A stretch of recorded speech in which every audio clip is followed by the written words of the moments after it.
తెలంగాణ ఉద్యమంలో ఉద్యోగులు చేసిన పోరాటం మరువలేనిదని నర్సాపూర్ ఎమ్మెల్యే సునీత లక్ష్మారెడ్డి అన్నారు.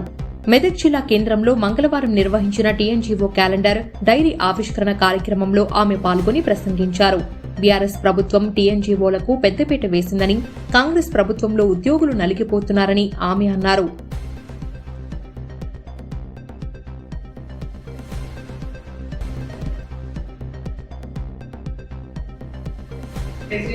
వస్తుంటే ఏమైతుందమ్మా, ఏం చేద్దామమ్మా, ఎట్లా చేద్దామమ్మా, మీ క్యాబినెట్ ఇట్లా మాట్లాడేటమ్మా అని వాళ్ళకు సలహాలు ఇచ్చి తెలంగాణలో మంత్రులుగా ఉన్న మేము మంత్రివర్గంలో చీలిక తెచ్చింది మేము తెలంగాణ మంత్రులుగా నాటి వారేమని చెప్పేసి కూడా నేను ఈ సందర్భంగా తెలియజేస్తా ఉన్నా.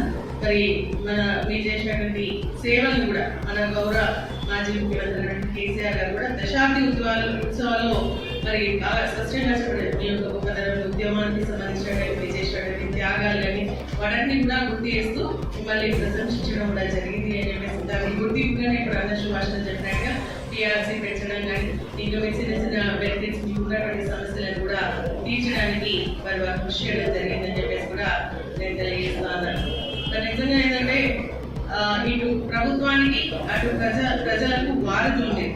ఎందుకంటే ప్రతి ప్రభుత్వం ఏదైతే కార్యక్రమాలు చేస్తుందో వారికి కింద స్థాయిలో ప్రతి ఒక్క పేదరికాన్ని నిర్మూలన కోసం వారికి అందించేటువంటి లక్ష్యంతో మీరు పనిచేయడం జరుగుతారు. మరి నిజంగా ఈ రోజు మీకు చాలా ఇబ్బందులు ఎదురుతూ ఉంటాయి. మరి గత ప్రభుత్వంలో కొన్ని ఎదురైతే ఈ ప్రభుత్వం ఇంకా ఎదురవుతా ఉన్నాయి.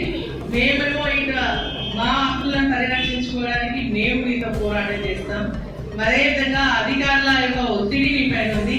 సో రెండు మీద నలిగి మీరంతా చాలా ఇబ్బంది పడుతున్న విషయం మాకు తెలుసు అని చెప్పేసి కూడా నేను సందర్భంగా చేస్తూ, కానీ తప్పట్లేదు ఈ ప్రభుత్వంలో అది తప్పకుండా మరి మీ పైన ఒత్తిడి తెస్తున్నాను. తప్పకుండా అనుకున్నటువంటి రీతిలో మీ అందరికి సహకరించడానికి మేము ప్రయత్నం చేస్తూనే మా హక్కుల పరిరక్షణ కోసం కూడా మేము పోరాటం చేస్తామని చెప్పేసి కూడా ఈ సందర్భంలో మీకు తెలియజేస్తా ఉన్నా. మరి ఇంకా నిజంగా ఇప్పుడు మాట్లాడినట్టుగా మన తెలంగాణకు మనకు తెలంగాణ వచ్చిన తర్వాత మన లోకల్ గా మనకు ఉద్యోగాలు రావాలనే ఒక ఆలోచనతో జోనల్ వ్యవస్థను తీసుకుని రావడం జరిగింది. ఇక్కడ ఉన్నటువంటి వారికి, చదువుకున్నటువంటి వారికి, నిరుద్యోగులకు, విద్యార్థులకు అవకాశం రావాలి. ఇక్కడ ఉన్నటువంటి వాళ్ళకి ఇక్కడనే వస్తుంది, వాళ్ళు ఎక్కడో ఇబ్బంది అవుతుందన్న ఆలోచనతో తీసుకొచ్చినటువంటి జోనల్ వ్యవస్థలో భాగంగా మనని మన సిరిసిల్ల జోన్ లో కలపడం నిజంగా ఒక బాధాకరం. మరి తెలంగాణ గెలిచిన తర్వాత మొట్టమొదటిసారి అసెంబ్లీలో మాట్లాడేటప్పుడు నేను అదే మొదటి సమస్య ప్రస్తావించింది కూడా అదే. మన రాజన్న సిరిసిల్ల జిల్లా నుంచి మాకు చార్మినార్ జోన్ లో కలపండి, ఎందుకంటే ఇక్కడ ఉన్నటువంటి నిరుద్యోగులకు ఉద్యోగ అవకాశాలు రావాలా, మరి అదేవిధంగా విద్యార్థులకు అవకాశాలు రావాలి, అదేవిధంగా ప్రమోషన్స్ లో కూడా మా వాళ్ళందరూ కూడా ఎంప్లాయీస్ అంతా కూడా నష్టం జరుగుతుంది కాబట్టి కలపాలని చెప్పేసి మాట్లాడితే మంత్రి గారు కూడా మా జిల్లాకు